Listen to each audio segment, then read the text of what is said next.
Hello everyone. Today we are going to be talking about the present perfect in English. As you can see, this is an example of a compound tense given that it comprises two components.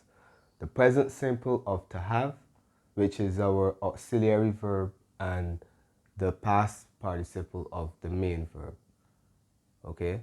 Now, when it comes to the past participle, this is an impersonal form as it does not agree with the subject. The auxiliary verb to have agrees with the subject. Okay? The past participle is usually used in tenses such as the perfect, and it is also used with the passive voice. Okay? For most verbs, the past simple form will also be utilized for the past participle, right? But of course, there are irregularities, such as verbs like to do. We have did, done. Speak, spoke, spoken, etc., etc. And one more. We have to be, we have was or were, and then we have been, right? So those irregular forms you would just have to learn. So when it comes to conjugating the verb to have, which as I said earlier is our auxiliary verb, we have I have, you have, he, she, it has, we have, you have, they have. This is the first part of the formation. Then it is accompanied by the past participle of the main verb, whatever that verb is, right? So let's look at some examples. I have done my homework. Obviously, done stems from the verb do, right? The past simple form we did, right? And Sally has spoken to her teacher about the incident. Of course, these are just two examples which illustrate the use of the present perfect. But I have not explained why we utilize it in these two contexts, right? That's what we're actually going to get to. So we have completed the formation. So two parts. Present simple of to have, which agrees with the subject, and then the past participle of the main verb. Right? Cool. Now, why do we use it? There are three main reasons why we utilize the present simple in English, okay? The first reason is going to be, or the first context in which we utilize the present perfect is going to be to talk about an action which started in the past but continues in the present. Now, this is the reason for which it is said that the present perfect connects the past to the present, right? Because we are talking about actions that started in the past but continue to affect the present, right? This is why we don't utilize the past simple in this context, because the past simple simply talks about actions that occurred in the past but but do not continue. So that's the difference there, right? So James has slept all day, right? This means that whatever day we are talking about, we are still in that day. When this statement is said, that means that we are still in that particular day. Or whatever is happening, we are still in that day, right? Therefore, we have to use the present perfect. We can't use the past tense because the day has not ended. It started in the past, right? But it continues in the present. Therefore, we utilize the present perfect. Today has been a good day. right? Today is our time marker, so it indicates that we are still talking about the present moment, even though we are making reference to the past, right? I can't say today was a good day. That would not be correct because we're still within that time frame, right? If we want to use the past simple, we would have to basically, it would have to be a time frame that has already passed, right? For example, if I say last week, yesterday, last year, I can utilize the past simple. But if we're still talking about that moment in time, whether it is a particular day, a particular week, a particular month, a particular year, if we're still within that time, we have to utilize the present perfect. So today has been a good day. Yesterday was a bad day. I can't say yesterday has been a bad day. No, no, no, no. Because that time has already passed. Okay? So that is one way that you can differentiate or distinguish between the two. Remember that the present perfect is utilized for actions that started in the past but still continue to occur in the present, right? So if we're still talking about a present time, even if we're making reference to the past, we use the present perfect. The past simple is just going to be used to talk about actions that started and ended in the past. So they are completed, right? Great. 2, to talk about life experiences. When I say life experiences, I'm talking about experience up to now, up to the present day, right? The students have visited France on 2 occasions. So what's also going to be common is that if something has been done, it is common to mention how many times it has been done, right? As you realize, or as you notice, we have not mentioned any particular time frame, right? So this is the reason that we utilize the present perfect.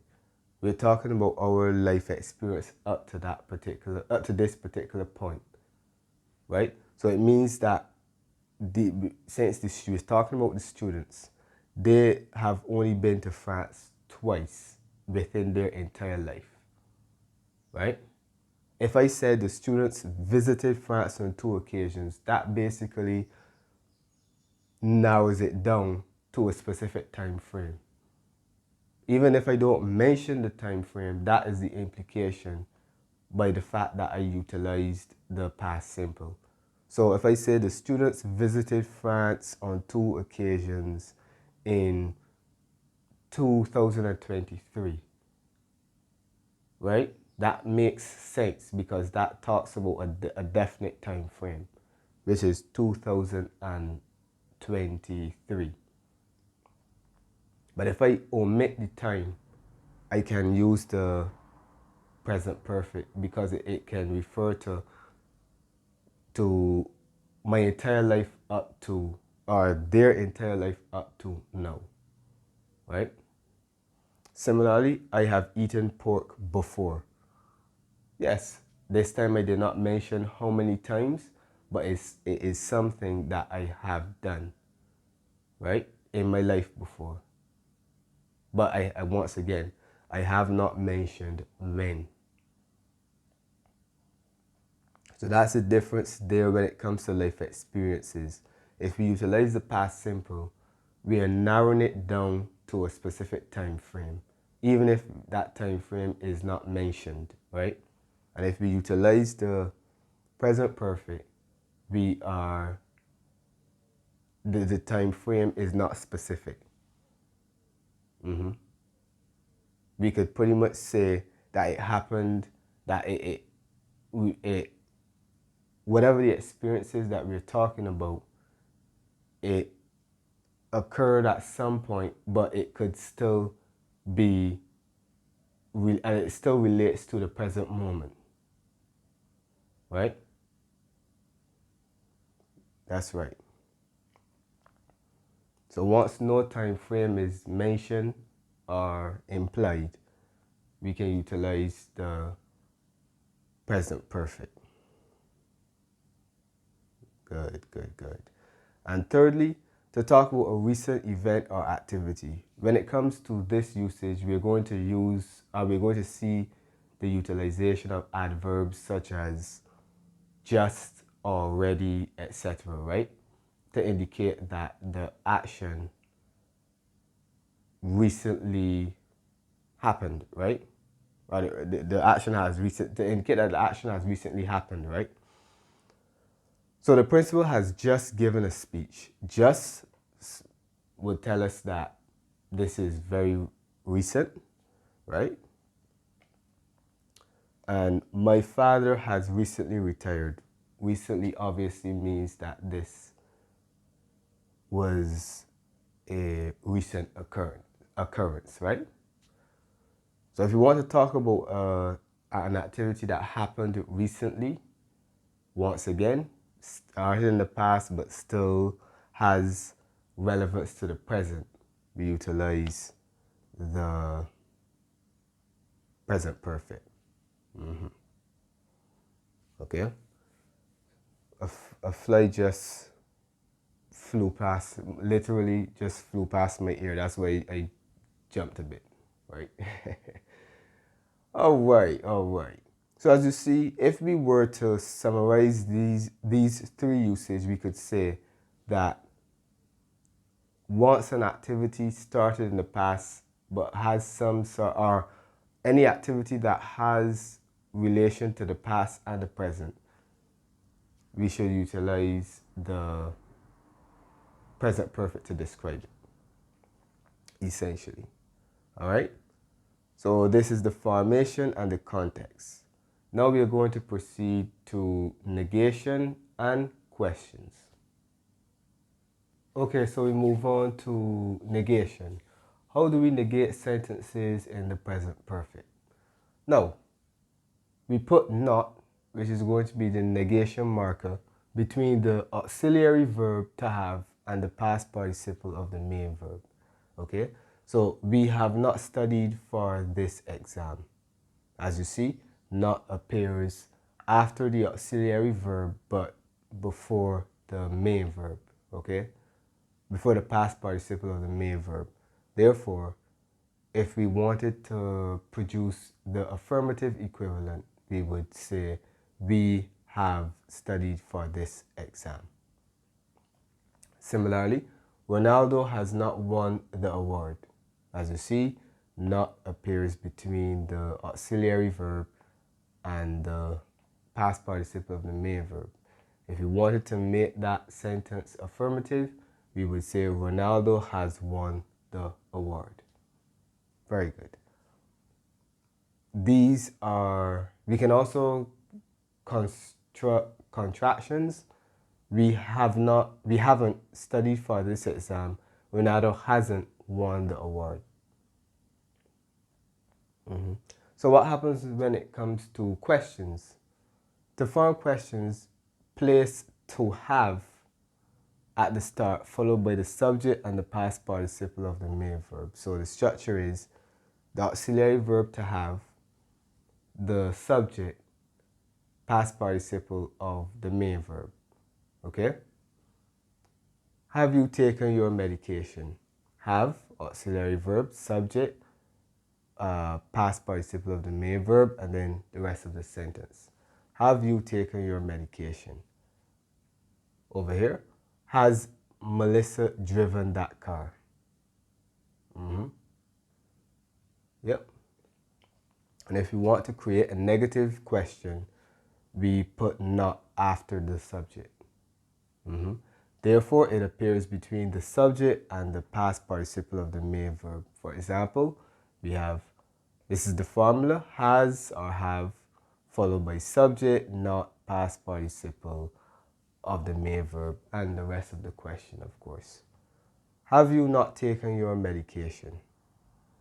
I could make that shorter by saying, haven't you taken your medication?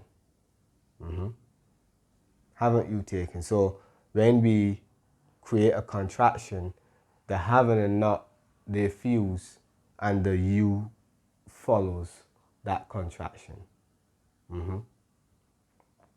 Haven't you taken your medication? Has Melissa not driven that car? Hasn't Melissa driven that car? And if we want to use other interrogatives, we simply put that interrogative at the start. Okay? Where have you been? Have you been? Where have you been? How has she done? Okay? So we simply put the interrogative at the start, before the auxiliary verb.